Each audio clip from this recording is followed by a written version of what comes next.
Christopher Santi, dear President Miguel Albuquerque, distinguished guests, distinguished members of the panel, distinguished guests, ladies and gentlemen, it is my great pleasure and privilege to welcome you all to this online Winston Churchill Memorial Lecture.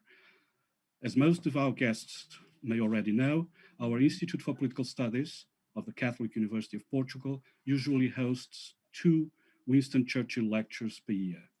One at the beginning of the academic year in late September, early October, which has always taken place at the beautiful presidential palace in Cascais, literally by the sea. Another Churchill lecture and dinner takes place at the end of the academic year in late June, also near the sea, at the Estoril Palace Hotel, which was the hotel of the Anglo-American Allies during the Second World War. Today, we are for the first time bringing together the 2 events and for the first time doing it online and not in person. We all miss the gentlemanly in-person conviviality at the Estoril Palace and at the Presidential Palace in Cascais, not to mention, of course, the 2 lovely dinners and the closing toasts to the Queen and to the President. On the other hand, though, we have today an extremely distinguished panel, and I would like to express emphatically our deep gratitude.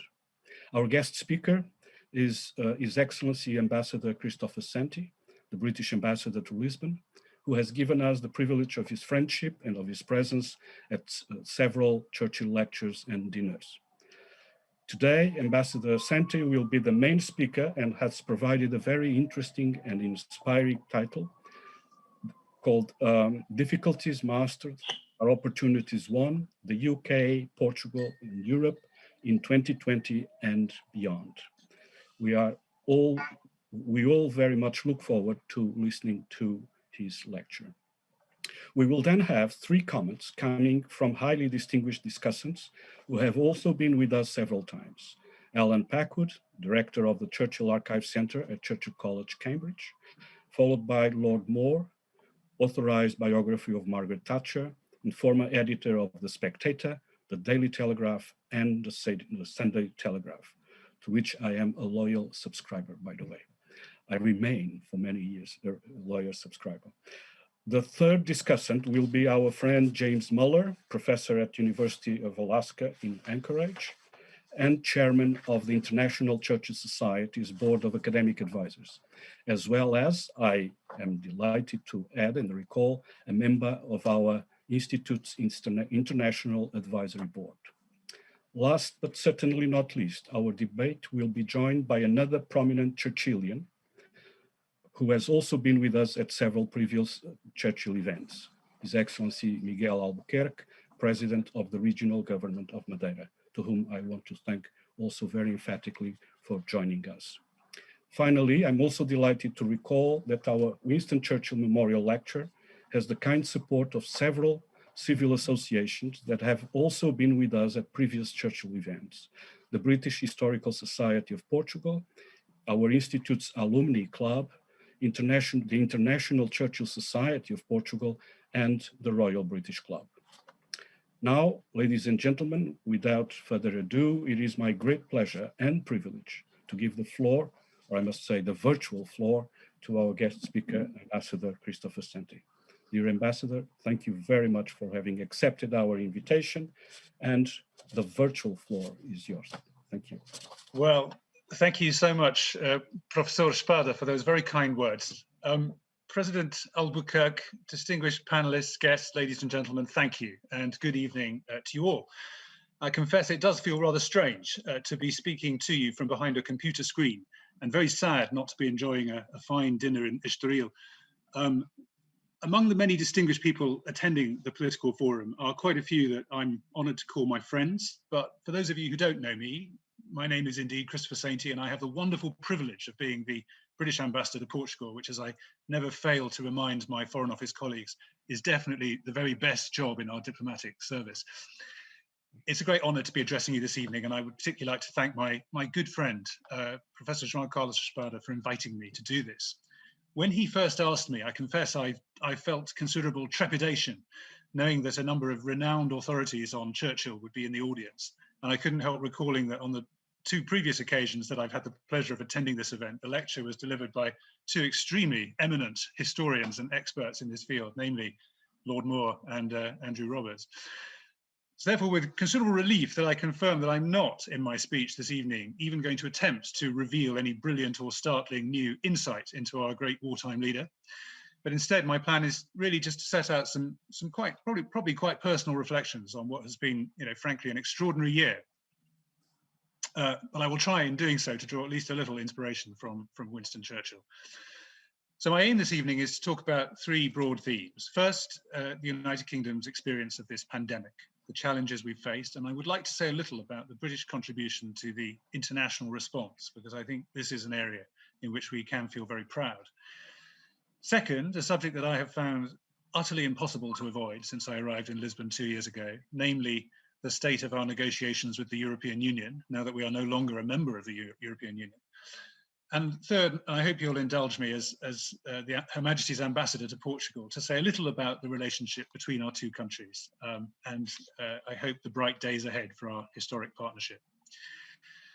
Now, I don't know if there are any astronomers with us this evening, but if there are, you will undoubtedly be aware that there's some really interesting stuff going on in the night sky this month, most notably with the planet Mars, which is the closest it has been to the Earth for several decades. And last week was in opposition, meaning that it was bigger and brighter than it has been for many years. And if you look up from your balcony into the night sky this month, you get a wonderful view of the red planet glaring down upon us, by far the brightest object in the sky.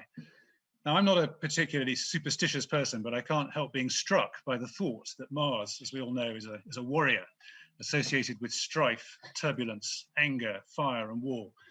And that does seem to me to correspond at some level with what our world has been going through in 2020. Like so many other countries, the United Kingdom has struggled with its response to the pandemic. In the early stages, when we knew much less about the virus than we do now, governments everywhere faced extraordinarily difficult decisions and choices to protect their populations. It's been bumpy, it's been uncertain as debate and controversy rage around those decisions and choices. And all our countries are now struggling again as the grim prospect of a resurgence of the pandemic over the winter months becomes ever more real and immediate. The virus, it seems to me, has ruthlessly exploited weaknesses in our social, political, and economic systems. It's aggravated tensions.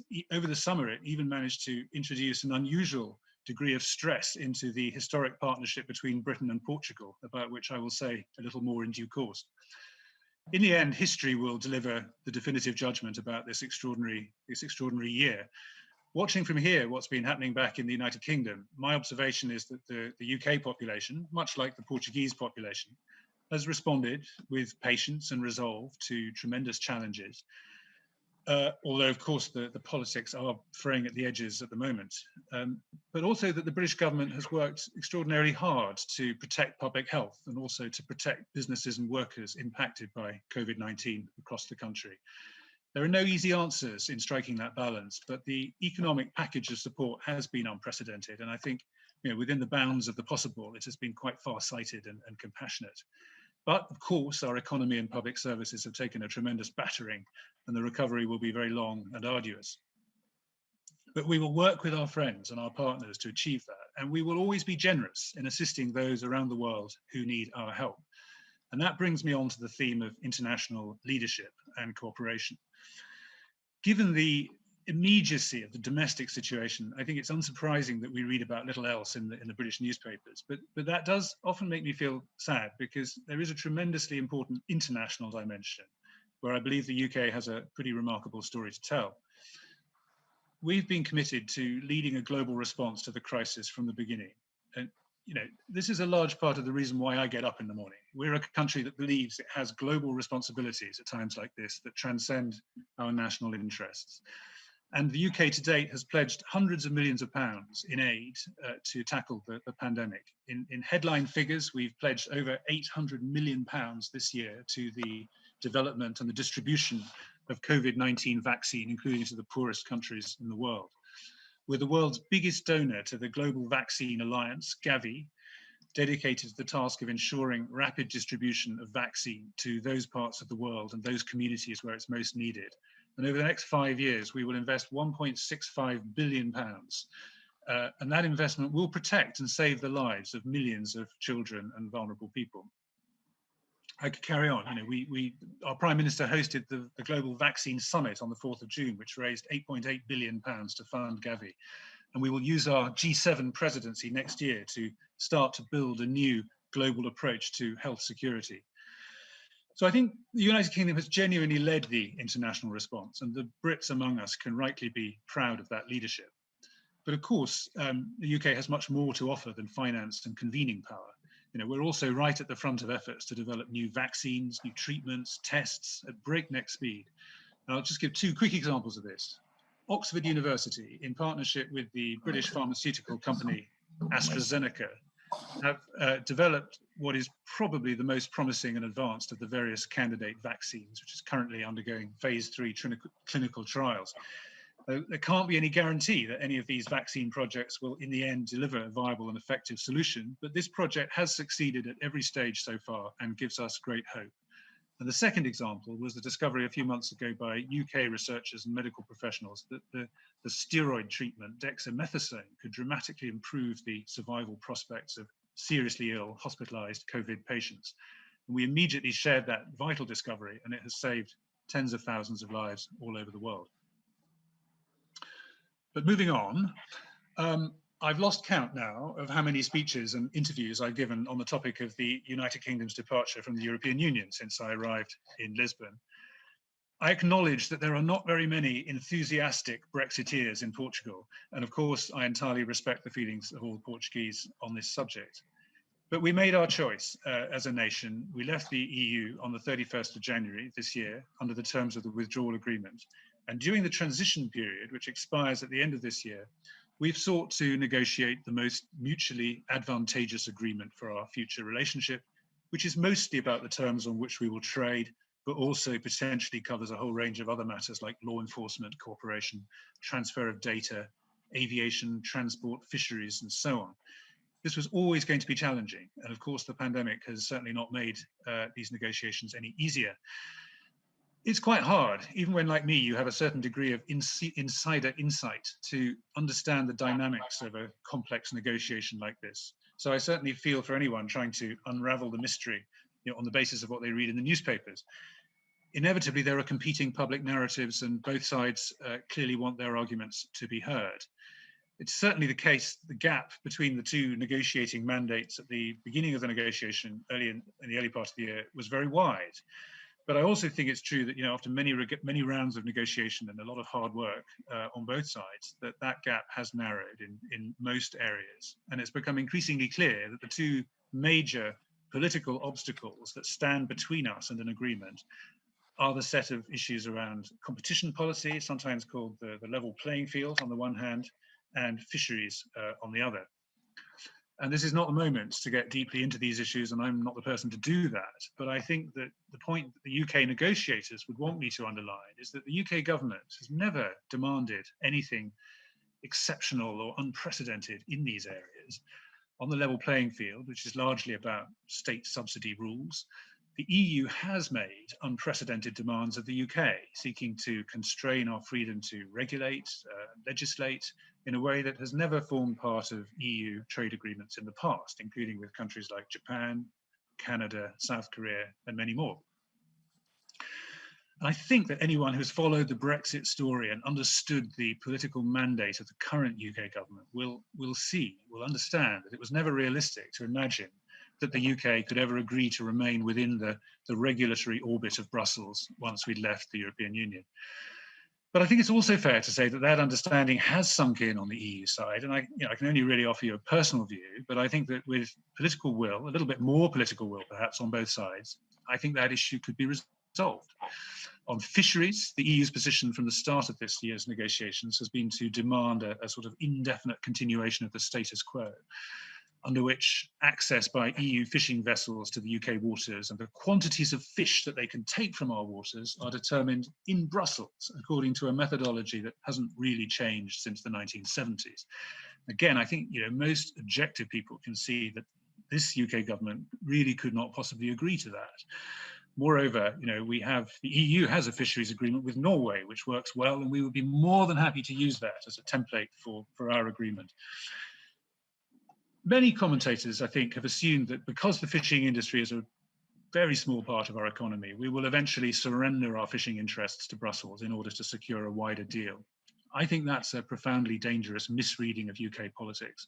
I don't think this UK government can or will give way on this highly symbolic expression of what it means to regain control after leaving the Union.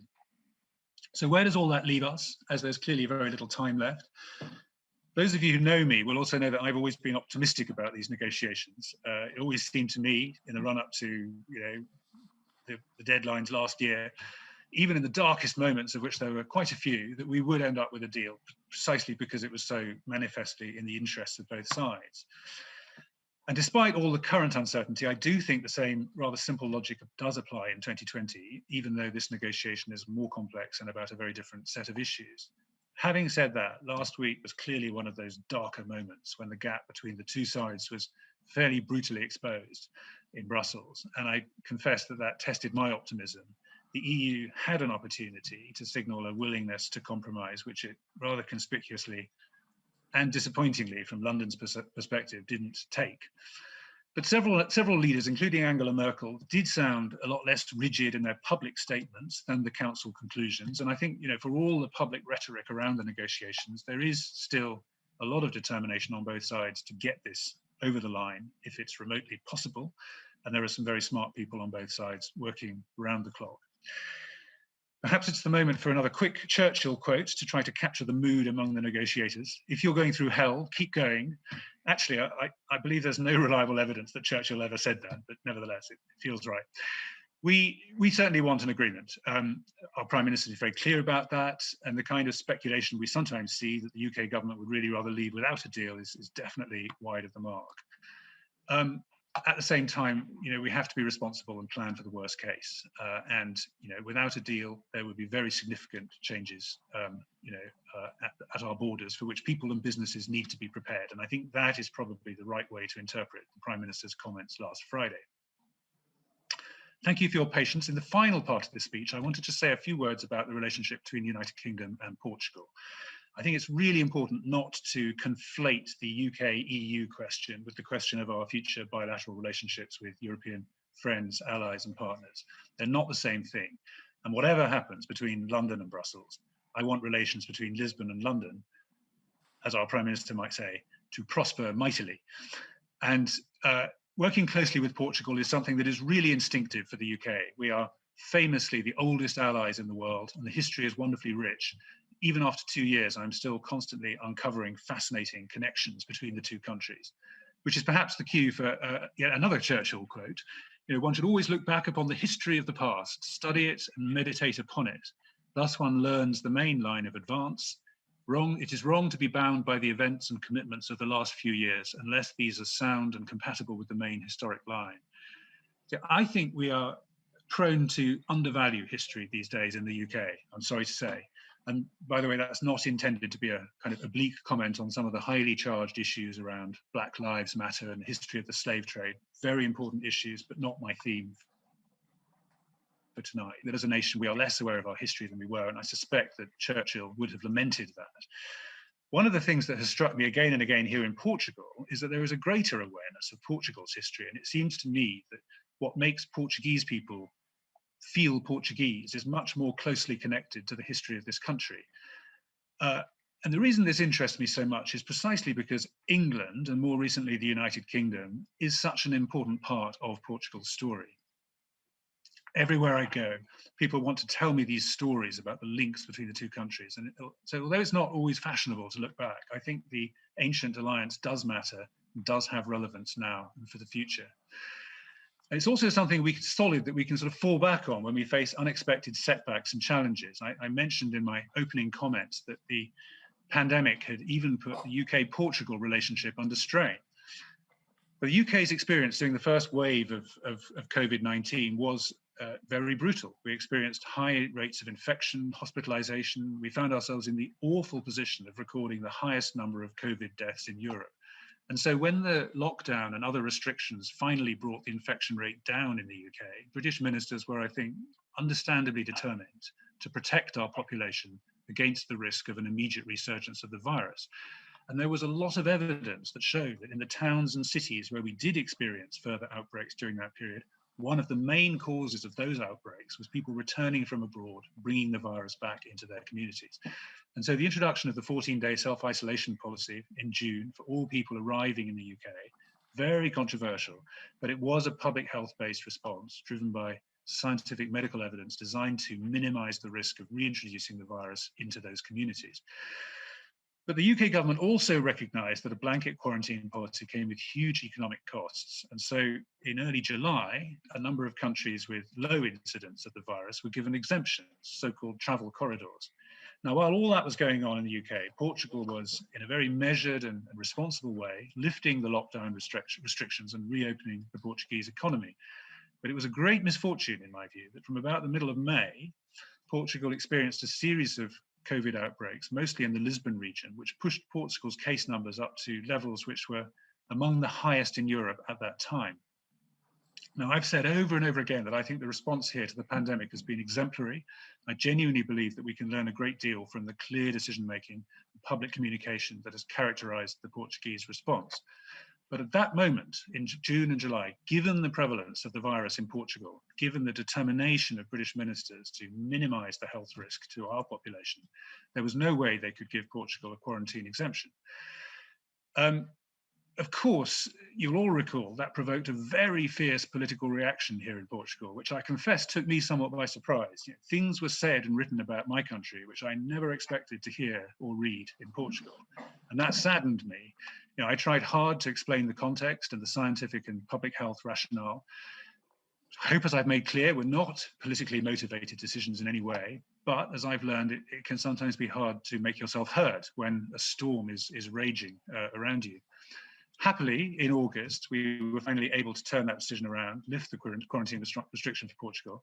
But less happily, you know, as with the vast majority of other European countries, the rapidly rising case numbers last month meant that the restriction had to be reimposed for mainland Portugal, although this time I was very pleased that we succeeded in maintaining the quarantine exemption for Madeira and the Azores, which was very well justified on the basis of the evidence. And I would just say that the Portuguese islands have really taken advantage of their geographical situation and through a series of very well-judged measures have maintained exceptionally low rates of COVID infection. And I would just pay warm tribute to President Albuquerque and President Cordeiro and their respective autonomous governments for keeping their islands among the safest places on the planet. Anyway, my point in retelling this rather unhappy story this evening is, first of all, just to highlight how mercifully unusual it is for our two countries to experience that sort of bilateral friction. I think that goes back to my point about the extraordinary way in which COVID-19 has inserted itself into all aspects of our lives and our politics. But secondly, just to reinforce my point that when we do run up against these obstacles and frictions, we can always find a way through, and we are blessed with the strength of our unbroken history of centuries of friendship, which help us to do that. And I do think, as I've always thought, that there is every reason to be optimistic. Look at bilateral trade and investment. The UK is Portugal's fourth biggest export market, fourth biggest source of foreign direct investment. UK exports to Portugal actually increased last year. And bear in mind that that is despite Brexit uncertainty, US-China tensions, all the headwinds to global free trade. And I'm told that our trade and investment figures have held up really well this year, that we may even see increases during the period of the pandemic. Now, I've talked a lot about COVID and Brexit, not my two favorite subjects. Pleased to report that we have a much broader agenda for the future relationship and that we have been working with our friends and partners in Portugal throughout this challenging period on a set of issues that matter immensely to our two countries and to the world. And I'll spend my last minute or two just saying a word about that. I think there's a compelling argument that the pandemic is just one symptom of mankind's abuse of the natural world. And that abuse of nature is the real crisis, the existential crisis that we face in the 21st century, the one we have to overcome if we and our beautiful planet are to survive. We are heading at breakneck speed towards catastrophe if we continue destroying the natural environment and destabilizing our increasingly fragile climate. And both the UK and Portugal are leading by example, two of the very first countries to commit to the 2050 net zero emissions target.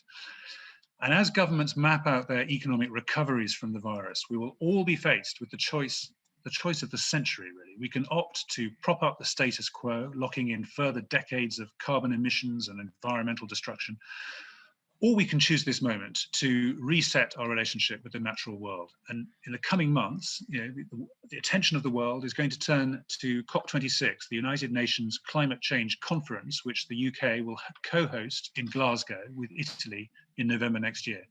This is a great responsibility that we're taking on, and we will work tirelessly to raise the level of ambition on decarbonisation, adaptation, all other aspects of the climate debate across the world. And there's already a huge amount of work taking place, including a summit in December to mark the 5th anniversary of the Paris Agreement, where the UK, France, and UN Secretary General Antonio Guterres will up the pressure on world leaders to commit to ever more ambitious targets.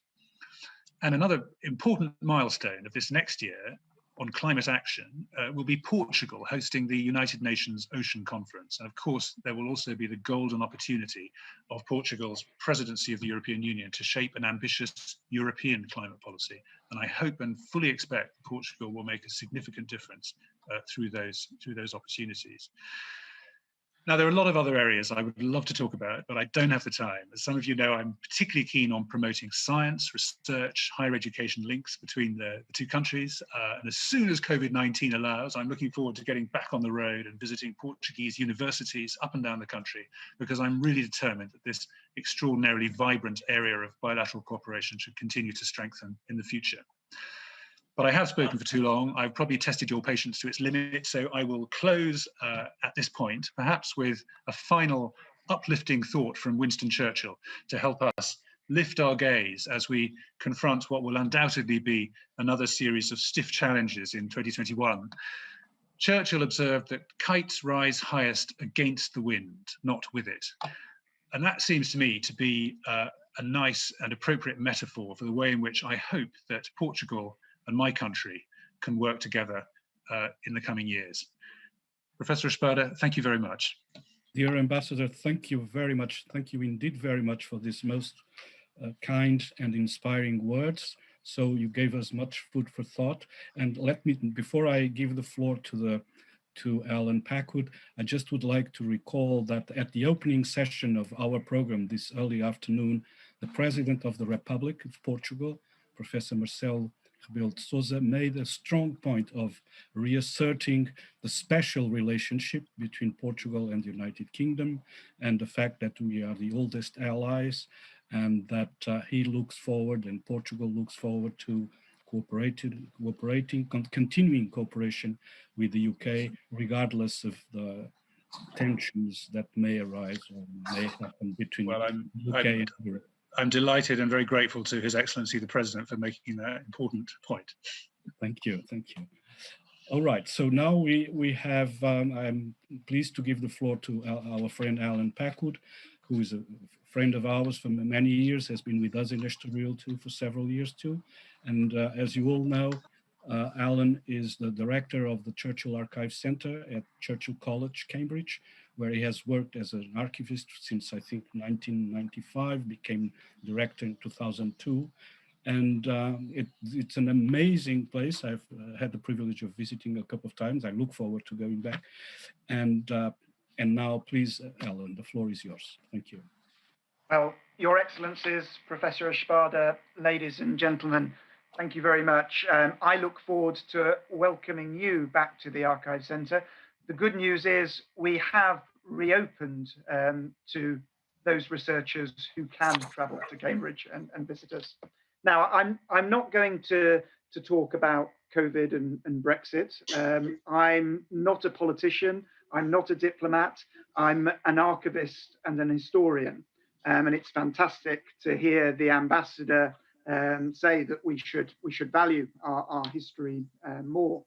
What that means, of course, is that I'm not trained to look into the future. And every time I try and look into the future, I almost invariably get it wrong. I've managed to miscall all the recent elections and referendum. But what I can do is to offer a look back into the past. And given that this is the Churchill Memorial Lecture, what I think I can do in these few minutes is just give you a bit of the Churchill perspective. I'm not going to try and predict what Winston Churchill would do now, because I think that would be very ill-advised and impossible to do. It was hard enough for his contemporaries to second guess him during his lifetime. But I think what we can do is to look back at some of the things he did, and we can look at his approach to international relations. And I think the first thing I can say is that he undoubtedly would have agreed wholeheartedly with the title of this talk. Difficulties mastered are opportunities won, because he relished nothing more than mastering difficulties. Churchill loved being at the heart of the crisis. He was happiest at times of greatest adversity.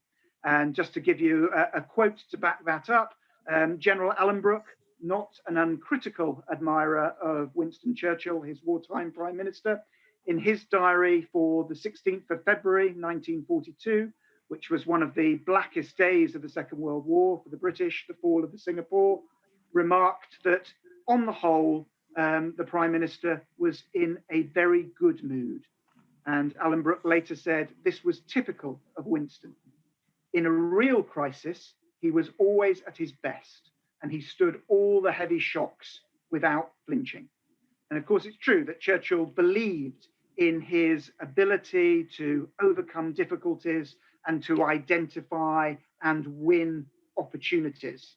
If you're looking at his wartime leadership and his approach to building his grand alliance against fascism, this is the man who said of President Roosevelt, "No lover studied every whim of his mistress as I did those of President Roosevelt." And also, of course, said of Stalin and of the German invasion of the Soviet Union and his support for Stalin, that if Hitler had invaded hell, he would at least make a favorable reference to the devil in the House of Commons. And that rather neatly ties in with the ambassador's remark about keeping going. And I think what a study of Churchill's war leadership shows you is that winning those short-term opportunities is clearly essential, but those short-term opportunities can lead to much more complicated difficulties further down the line, and unanticipated difficulties further down the line. So again, if you're picking up that theme of Churchill's, his involvement in constructing a grand alliance in 1941-42, he has no choice but to court the Americans and embrace the Russians. But those two alliances are going to pull, and it's very clear that they're going to pull in opposite directions, and that they're going to create all sorts of tensions for the future. The Americans want the Atlantic Charter with its promises of self-determination and economic freedoms. The Russians are interested in realpolitik and establishing a buffer zone in Eastern Europe. And it's quite clear that Churchill and the British are going to be caught in the middle of these very different post-war visions. So how do you navigate seizing opportunities while sort of staying in control of the bigger agenda? Churchill's approach, I think, was always to seize the moment, but to do it within an overarching conceptual framework. And that framework was his famous three circles argument, which he first proposed in an essay called The United States of Europe in 1930, and which was thereafter a staple of his writings and his speeches. And in essence, in this argument, he argues that Britain maintains its position, its influence in the world, from sitting at the focal point of three overlapping circles. And those circles are Empire and Commonwealth, the English-speaking world, by which he comes increasingly to mean the United States, and Europe. And that it's vital that we play that global role, which derives partly from our geographical position, but partly also from our history and the influence of our laws and language. So I think what you can see there is that Churchill was undoubtedly an internationalist. And he was also someone, picking up on the ambassador's remarks, who was always interested in the potential of science and technology. This is someone who learned to fly in 1913, only a few years after the Wright brothers, when it was an incredibly dangerous thing to do. He was the first British Prime Minister to have his own scientific advisor in Downing Street. And at the end of his life, he founded Churchill College, the college where the Churchill archives are based. And he founded that college specifically to train future generations of scientists, technologists, and engineers, which it continues to do to this day. So I was very reassured to hear the ambassador say, that Britain must continue to play this global leadership role, that we are cooperating with partners, that we are looking in multiple directions, because I think that is a vision that Churchill would have understood and fully endorsed. Thank you. Very good. Well, thank you very much. Most impressive recollections of Churchill's words. Thank you very much for those kind and very relevant and very inspiring words recalling Winston Churchill. It is now my pleasure to give the floor to Charles Moore, Lord Moore. Thank you very much for coming, for joining us. Lord Moore has been with us also a couple of times before. He is, as you know, as I said already, he was the editor of The Spectator, then the Sunday Telegraph, then the Daily Telegraph, of which I repeat, I am a very loyal subscriber. And last but certainly not least, he is the authorized biographer of Margaret Thatcher, and he published 3 volumes of that biography, which he kindly actually presented at one of our previous meetings in Estoril Political Forum. So, dear Lord Moore, thank you very much. It's now the floor is yours. Thank you. Thank you very much, ladies and gentlemen. And it's lovely, metaphorically, to be with you again. And I'm only sorry it's not real rather than virtual. I wanted to endorse very much what the ambassador said about bilateral relations between our 2 countries. And of course, the walking embodiment of that is João Espada, who is our kind primum mobile and everything. And I think it's really a marvelous example of that. I'm just old enough to have visited Portugal before either of us was in the European community. And so I can remember how friendly it was then. And it's been very friendly when we've both been in the European community. And now that one of us has left, I'm quite sure it will be equally friendly, if not even more so in the years to come. So I'm not at all worried about our bilateral relations. I may want to say, however, 1 or 2 slightly gloomy things about the state of the world. I thought to endorse that and relate it to Churchill. I couldn't do better than quote from a very, very new book from one of the ambassador's predecessors, a very distinguished man, Stephen Wall, who is, I think, the best British historian of our membership of the European community. And he wrote a very, very good book some time ago called Strangers in Europe. But he's just brought out a book called The Reluctant European. It's out this month. And what interests me very much about it is that Stephen, unlike me, and I should put my cards on the table, I was always in favor of leave. Stephen is a lifelong Remainer before we had even to think about whether we wanted to remain, if you see what I mean, because the idea didn't come up until quite recently. But he's incredibly fair in his books, and he's very, very good at understanding how negotiations work and different countries have different attitudes. And he's very good in this new book, which is about the whole history of Britain in Europe, at how Churchill affects this. He doesn't go into very long, it's a nice short book, which I can't claim anything I've written is short, in which he sets out the sort of paradox about Churchill, which is that, I think he says it like this, in Churchill in relation to Europe. He quotes Churchill, of course, about his admiration for his idea of some sort of United States of Europe. But Churchill then says, Great Britain, the British Commonwealth of Nations, mighty America, and I trust Soviet Russia, must be the friends and sponsors of the new Europe and must sponsor and champion its right to live. And then Stephen Wall goes on, in other words, Britain would imagine, encourage and support, but not take part in a project which was to be led by and comprise the countries of continental Europe. So even in Churchill's very pro-European mind, it was not really the case that we were going to be in, that it would be good for Britain to be in an ever closer union.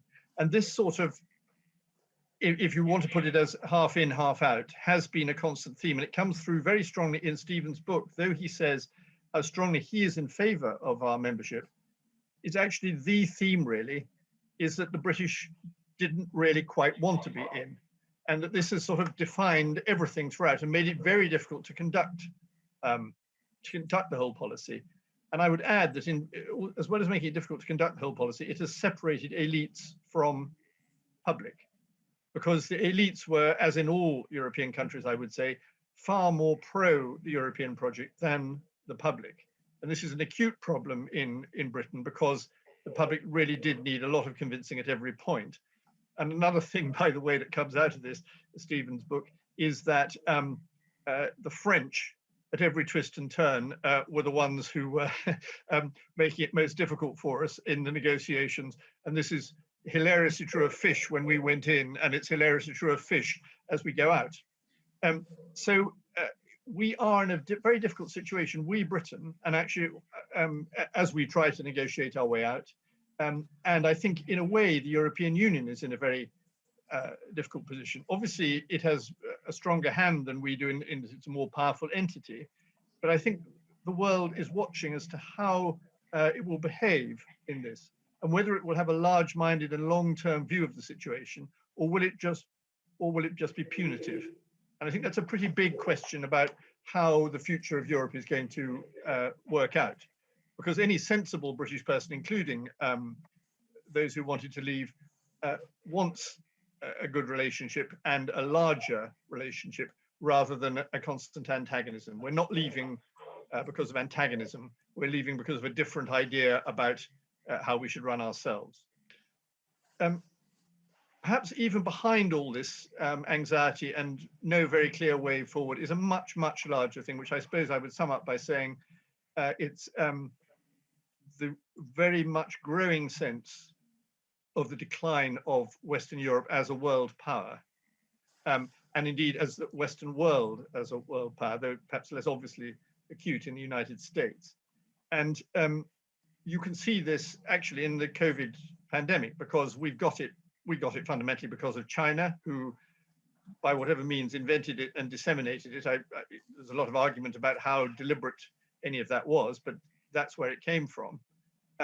And this has made us revise and open our eyes, which should have happened before, to the danger that China poses to our way of life.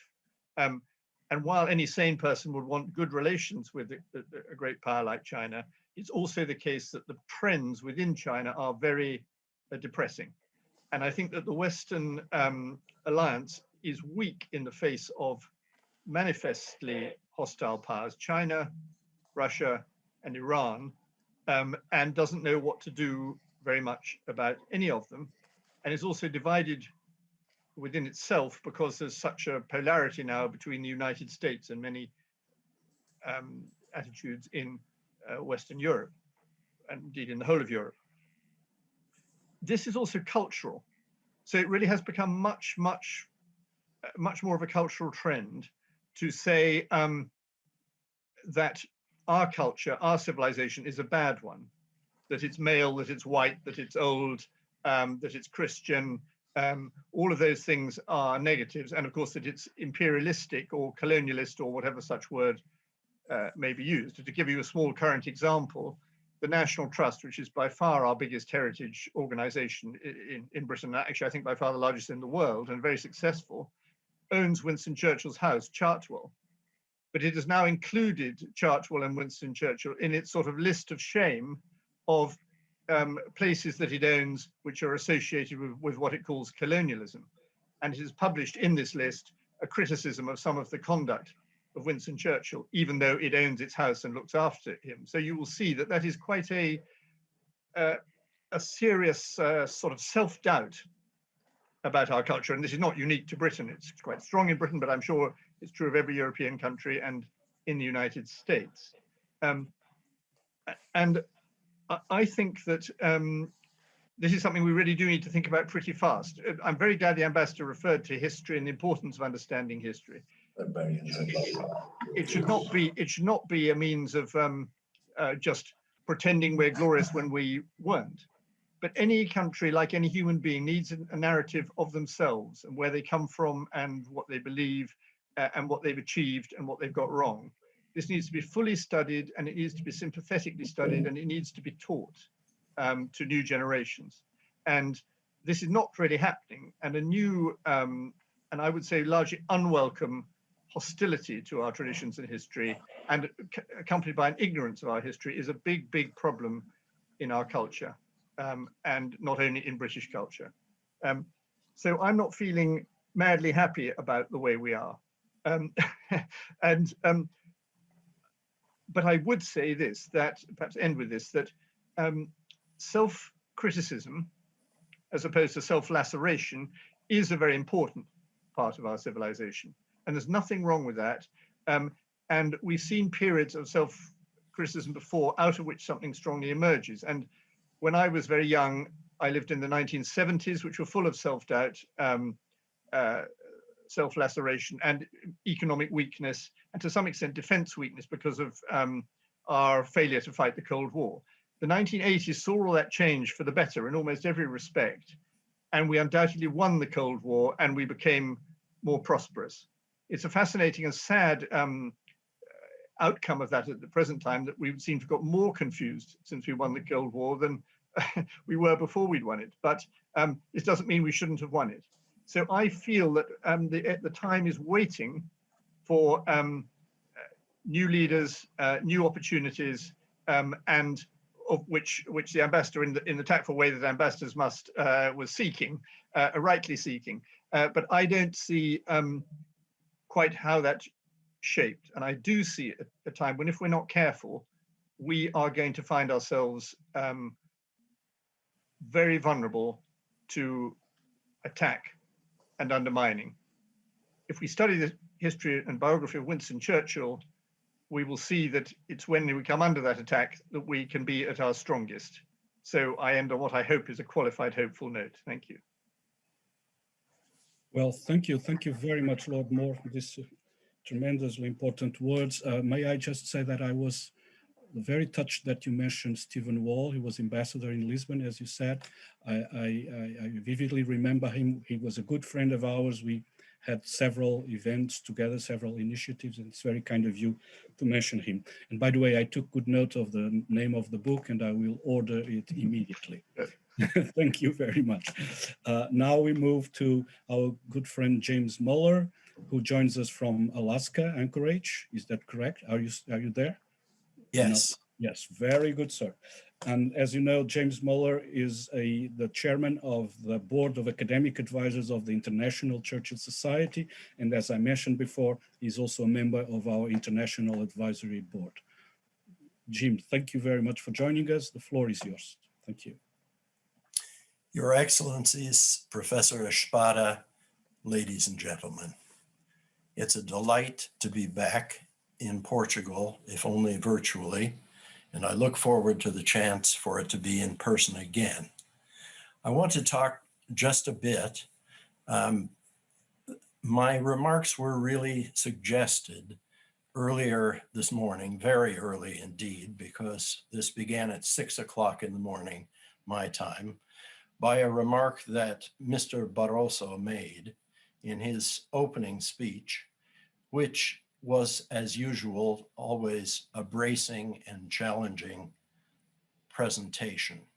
He mentioned that my country, the United States of America, is of course an Atlantic power, but also a Pacific power.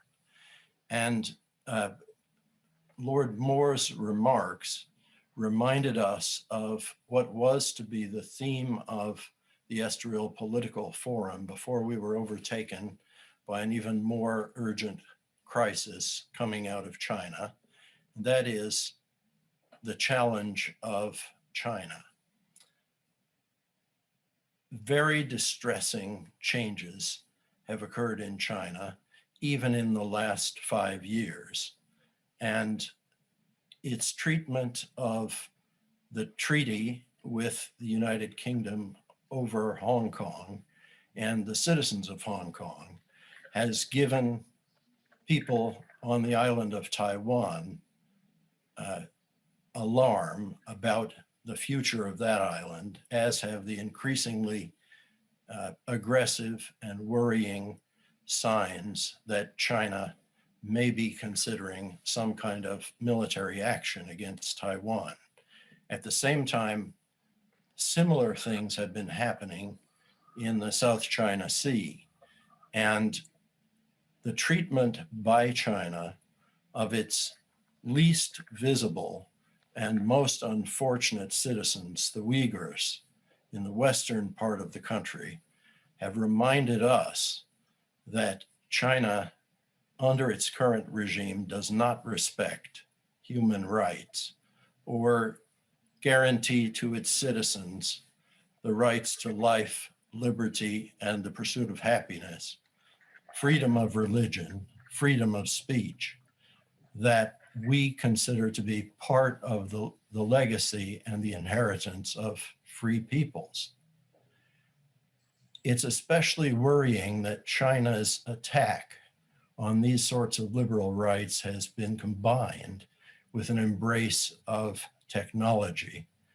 And that connects this to situations in our own countries, because China has largely borrowed the technology of Western countries and used it for less happy purposes. Our reaction to this in the West is coupled with a concern about some changes in public opinion and in public reactions and even in public leadership that have tended to take us away from the idea of the rule of law and a decent respect for the opinions of each other. In 1847, long ago, Frederick Douglass, who was a slave, asked the question, "What country have I?" And increasingly, I'm afraid, very many of our citizens are asking the same question. Some of them are asking it in America and in other countries in the West because they find that some of the defining characteristics of their own countries are in danger of slipping away, of not being respected anymore by their fellow citizens, of not being so widely shared. Self-defense and a kind of spirited willingness to speak and to understand the basis of our government, I think, is therefore more necessary than ever. But what we see often in the media, in the universities, and even among our public officials is a combination of complacency, occasional despair, and sometimes discouragement and withdrawal from that sort of obligation, which has led to a kind of open season for pulling down statues, being willing to countenance violence and other kinds of attacks, and even a kind of toleration for things that never should be tolerated, which has been rude and noticed by ordinary citizens who are then very discouraged by this.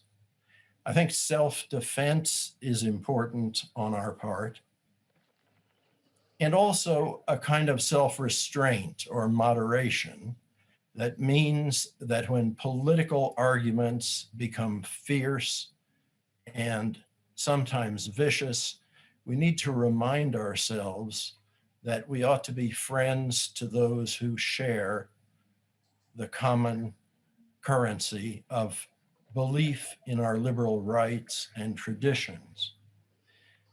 Particularly worrying is the propensity of younger people not to embrace these sorts of ideas, to be tempted by demagogues and by criticisms that encourage them to embrace a kind of political activism, which I, along with Lord Moore, saw in my youth and see roaring back in a rather unwelcome way just now.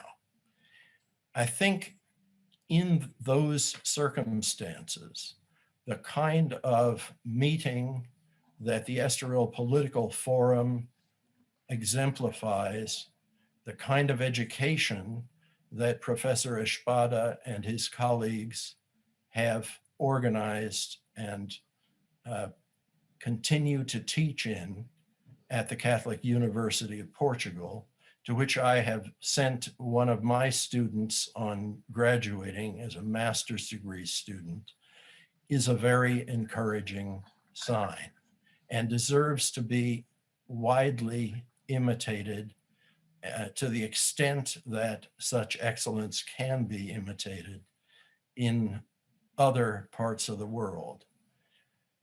And I hope that thinking about the career of Winston Churchill, his remarkable flexibility in adapting to new circumstances, new dangers, and new situations, we might draw both inspiration and occasionally guidance. Thank you. Thank you very much, Jim. Thank you for those very kind words and very serious warnings about the present circumstances of our liberal democracies. And thank you also for your friendship and cooperating with us and sending your student, by the way. Okay, it's now my great privilege and pleasure to give the floor to President Miguel Albuquerque, President of the Regional Government of Madeira. Previously, he was Mayor of Funchal, and not last, but certainly not least, he's a great Churchillian too, and he has just published a couple of years ago a wonderful book on Churchill in Madeira. Senhor Presidente, muito obrigado. Mr. Ambassador, Professor Espada, dear friends, excellencies, if Churchill is alive today, we can imagine what he's going to do in the present circumstances. I think that he's going to do everything that is possible to avoid that the barbarians take care of our world and our civilization. And he's going to do everything that is possible, for sure, like he did in the past, to save the representative government, to save the democracy, and to save the civil rights of the people. Today, we have barbarians like in the past. The barbarians is always there. And the circumstances change a lot in the last 2 decades, especially in Europe, especially in the world. I remember that in 2001, when China take member of the World Trade Organization, the Western analysts thought that the free trade, the free economy is going to take the change of the regime, the political regime, the authoritarian and totalitarian regime in China. And that is a mistake.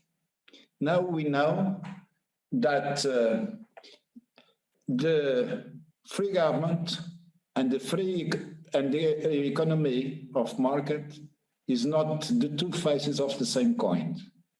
We can have a growing economy that works in the international markets with the authoritarian and totalitarian state.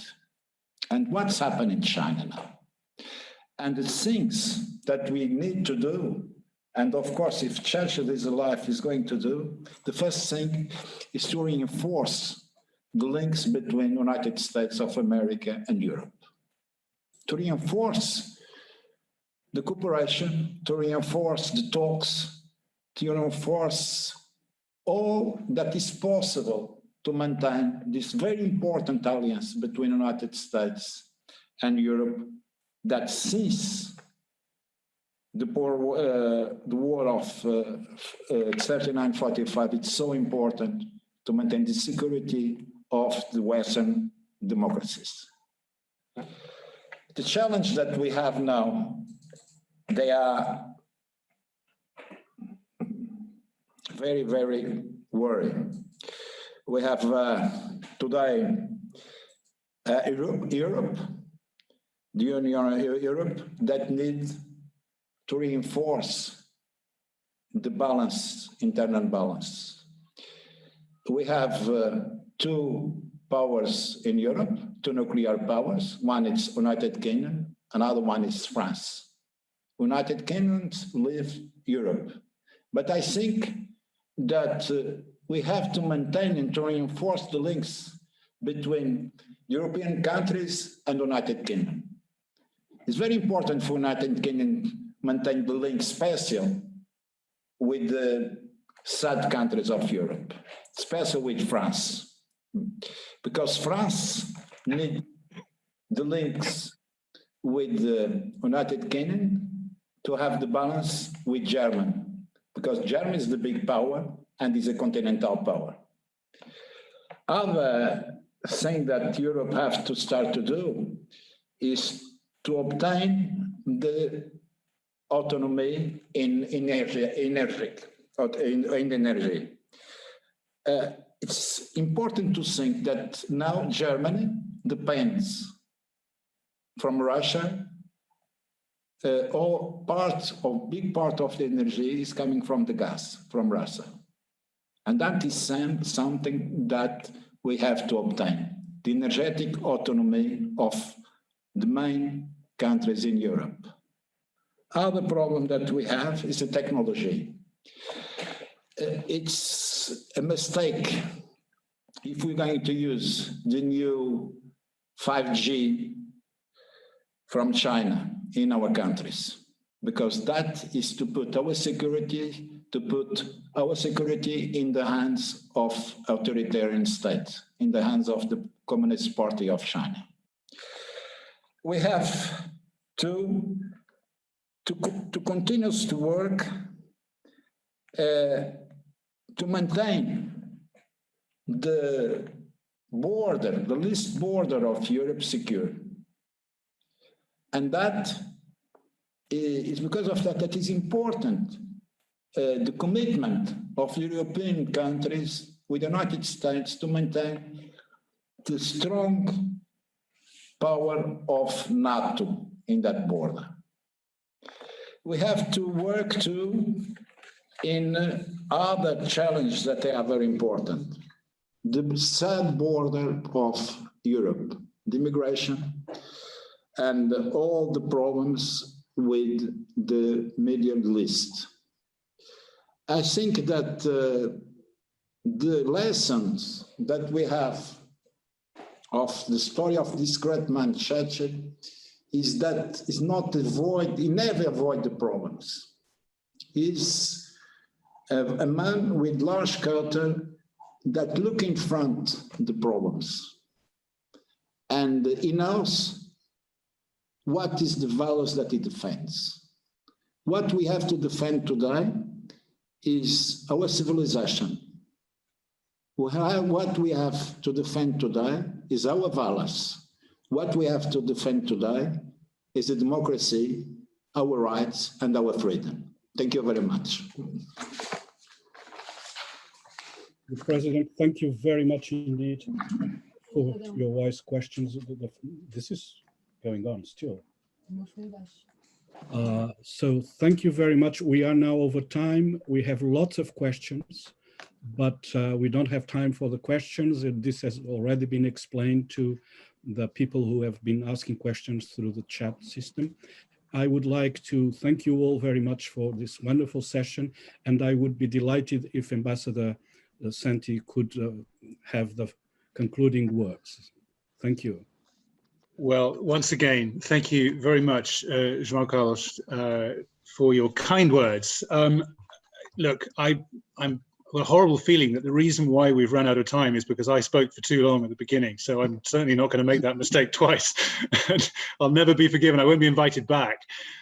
Look, just to say very briefly, thank you. I've thoroughly enjoyed certainly the second half of this session, because it was just a real case study for me of why it's so important for diplomats like myself to engage with people other than diplomats. I think if you'd made the huge mistake of having diplomats, all diplomats on your panel, we would have just gone round and round in circles on some of the stuff I was talking about, instead of which we had 4 sort of fascinating discourses which went off in completely different directions and really, really made for a very, very interesting and enlightening conversation. Thank you. So we heard about fascinating stuff about Churchill's approach to international relations, which certainly taught me things I hadn't thought about before. Delighted, like you, João Carlos, to hear Charles Moore's reference to Stephen Ward, who is also someone who my path has from time to time crossed with his, and like you, I'm a great admirer of Stephen and his extraordinary brain, I think is the word I'm looking for, really, in the way he looks at the world. Very interesting man. James Muller, thank you. Very, very fascinating and rather frightening in some ways, kind of observations about the threats that we face to our liberal democracy. We're talking perhaps mostly about the United States. I think much of what you said applies on this side of the Atlantic as well. And President Albuquerque, thank you. Some very fascinating insights into the sort of challenges to transatlanticism, liberal democracy, European values, and so on. So thank you. It's been very enlightening and enjoyable experience for me. I hope that goes for all of you as well, and for the audience. And it just remains, I think, once again for me to thank you, Professor Espada, once again for the very kind invitation to be here and speak to you all this evening. I'm very honored. Thank you. Thank you all very much for coming. Thank you. Thank you very much. We'll look forward to seeing you in person again soon. Thank you. Thank you. Okay, I will now conclude the session. Thank you very much indeed. Thank you.